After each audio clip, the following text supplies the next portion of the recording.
Bismillahirrahmanirrahim. Assalamualaikum warahmatullahi wabarakatuh.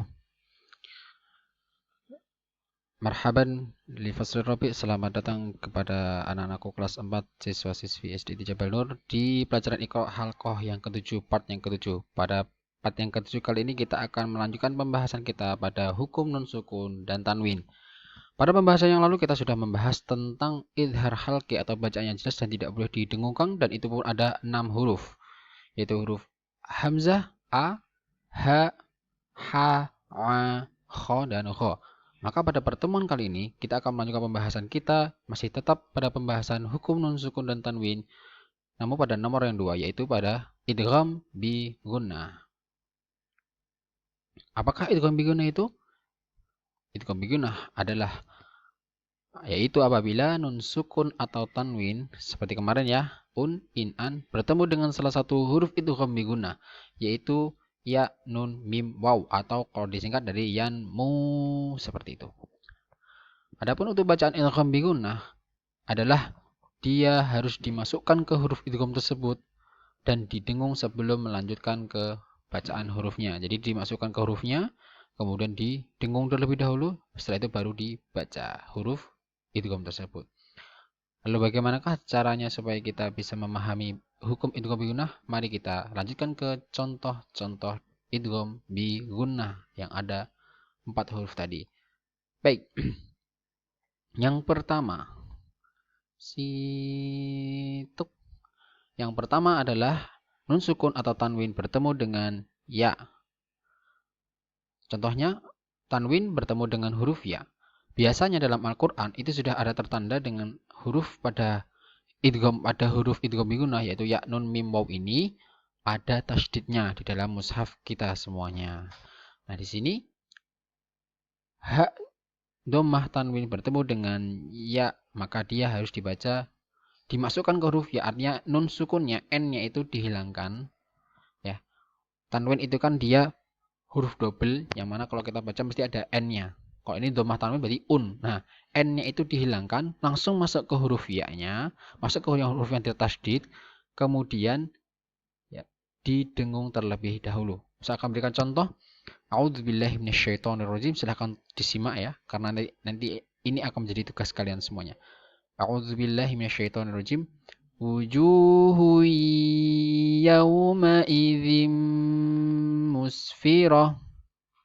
Wujuhu yawma idzim musfirah. Huya ya.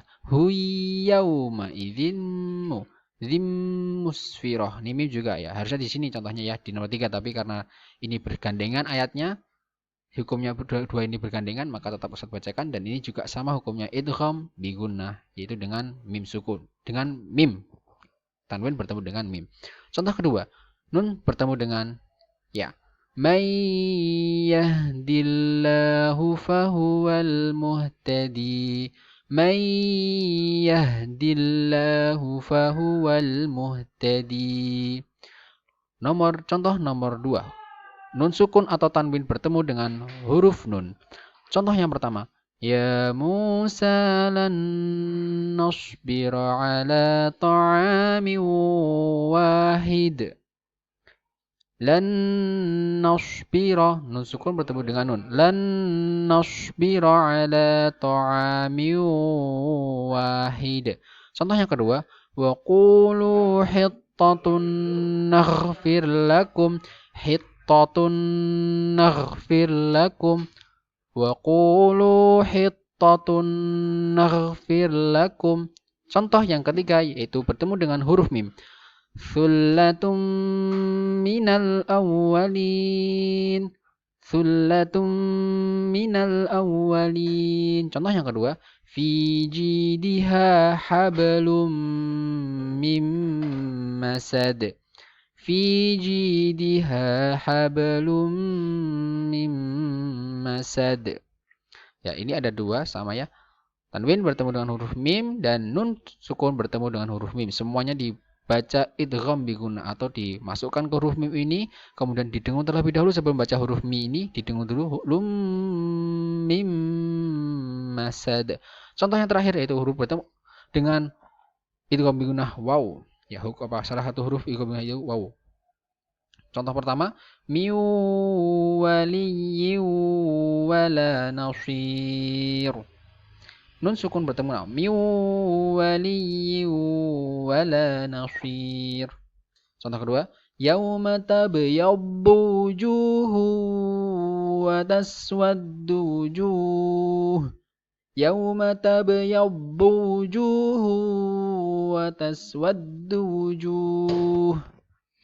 Oke, ini jadi contoh dari idgham bigunnah, huruf-hurufnya ada 4, dan ini 2 contoh-contohnya dari nun sukun dan tanwin. Sebelum kita selesai, ada hal yang harus kalian perhatikan, yaitu ada catatan penting yang harus kalian perhatikan. Apakah itu?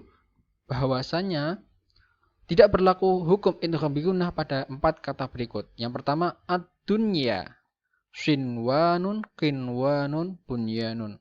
Karena apa? Para ulama sepakat untuk membacanya jelas karena masih dalam satu kata. Artinya yang namanya nun sukun atau tanwin bertemu dengan huruf-huruf idgham ini tidak dalam satu kata. Khusus 4 ini dia tetap dibaca jelas atau izhar. Ad-dunya bukan ad-duya, bukan, tapi ad-dunya, shinwanun, qinwanun, bunyanun.